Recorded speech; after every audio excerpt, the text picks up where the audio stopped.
Video anova amaga mu yengminarase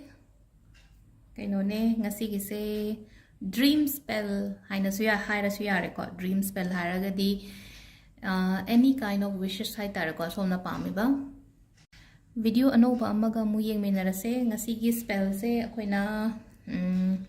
dream spell haina haira suya rani ko dream spell haina haragadi exam labor natraga hadi interview atay aina hoje hoje pamiba aigi dream do adugi matungina hai tareko ado sigi spell se kamaina togadabano haibado I hapatang share torake ko aduga magi akogi affirmations kaino se prayer se ai description da hapake adudagi screenshot lobiraga pabi bayani ko ado khwai first da koina togdoi se candle ama thanbiro ko candle se angoba or asangba ko ani sigi manungda ama thanbi be asang poirga su yam phai ko ngo boirga su ke su kaide asangba phangdraga di angoba tobi be ko ado kwai first akoina lawgada base paisa ko lupa cham chapi natraga kitang hai tare ko tara chapi gumba na taba 100 gumba lobiro ne ko ai hangonda 100 leiramdre dugi na si 200 kitang khra prek prek lawba ma kitang hanba gumba lawrase ba sigi potse ko aduga kamai tawgada ke da aigi photo hai tare ko aigi photo passport size photo ama sida ek pisha sida hape na ko to maina koina sigi paper clip gumba kai gumba chapsan be ai ko natraga rubber band am phajal su ko shugai de sigi asang ba tora si se koina keno to buni na ko asang ba phai ha mi asang ba or angu ko ka shugai de adu rubber band do ma chu me ta ko adu si se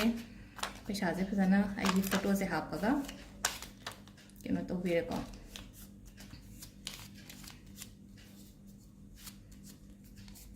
सिसे फाजन बिरसे दुगा side सिदगी अदो आइना तौबा याय हाय सिगी specially पैखा गुंबा चटपा interview गुंबा चटपा तौबियो को सिगी पोचे आइ तारगदी नुंगदांग गुंबा तौबिरा याय अदुगा मथंगी नुमित सिजे नंगना नंगी pocket नत्रगा नंगी money bag को अंगांग गुंबा एग्जाम चटपा ओइरगदी कैनोदा दुम हाफन बियो मागी पिखाव गुंबदा हाफन बियो को हाजे क्लास 10 क्लास 12 अते एते मैम मा याव लाकदोर बि एग्जाम मैम लेनो को अदु दो हाइदि अदुगा हाइदि खतंग 10 गुंबा 12 गुंबा कारगदी मोय मसाना तौबा हैरगदी याम हाइदि तौबा हैनि को सिगी पोचे उसमाइना सेमगा अखोइना सिसे अखोइना आइगी खुत्ता थमगा आइगी प्रेयर हाइ तारे को आइगी प्रेयर दो हाइबि बे को prayer do ai ngasa ha do description da iba budi irake adu sida ai hapetang mayam da share to ge ko kamai to gadam no ha gadam prayer se ko sida tamina se ko my dreams ko ai gi mang ko my dream easily turn into reality. I am attracting into my life the things I want. The future I want is manifesting right now. I am a magnet for my dreams and goals. I am achieving my dreams. I am living in a wonderful house in a wonderful neighborhood. Good things are happening every day in my life.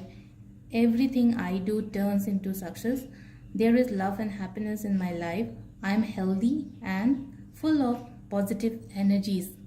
Thank you, thank you, thank you. Silai ko hai di prayer so hai re duga tawada bai mong su lore ko sigi pot se tar ko si pot se hari fully charge ore ba morom da di aina heng chapada pude ba loina dori ba pot se tar ko photo siga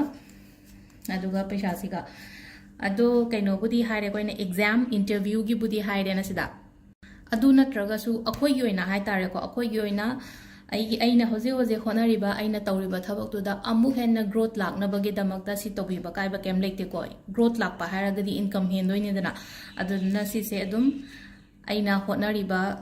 thabak tu da hai tar ai thabak tawjare aduna si tawroge kaina khallaga su ko ai tawrasu ke su kai deba thabak to mi horaga na hadi nange promotion lakpa na natraga nange salary hike lakpa aduga business to mi haraga nang sai gi nange profit to na hangai la am batuga amu hene hengat pa ko pa adu si gi potse somgi wallet natraga purse yawda sano do angang gi na ina sum pocket ta ha po ha na ko interview chatpa adagi exam gum chatpa ko pa oina haraga di ai gi dream ko aina pamyo po to adu ni da aduga econom khatang share to keno to request to jage ko mayam da comment ta reply halaktre na personal message hajan birakano please ai ta sengna ai loi han bangam de ko hadi kitang mi gi so kano haiba ma lebanina privacy haiba ma lebanina haidi only aina number share tawrido personal paid reading hairaga di gan tabiro ko haidi ai ju matam kai thoga mi amamga wari sanarakpanina adugi personal paid reading gi khatang aina number share tawrido adum comment adum kano tawbiramu som hangningi ba questions adum hangbiramu ko adum mi adum haidi ayeng ma sen adum hanbiram basu yawbane ko adudun aina uhodragadi adu ai hanbane dum khara gyan ta yai or yade haiba dum ba mayam do haidi comment mu message question hangamani aduga whatsapp to mu message handraga su nungai tena mina message harak ko do aduda aingonda haitare ko aigi thabak ate mayam leibani na ko kitang pharak tai ba mayam message to chabun mayam lakko do aduna kedan khanbi ko mayam warawi gano thank you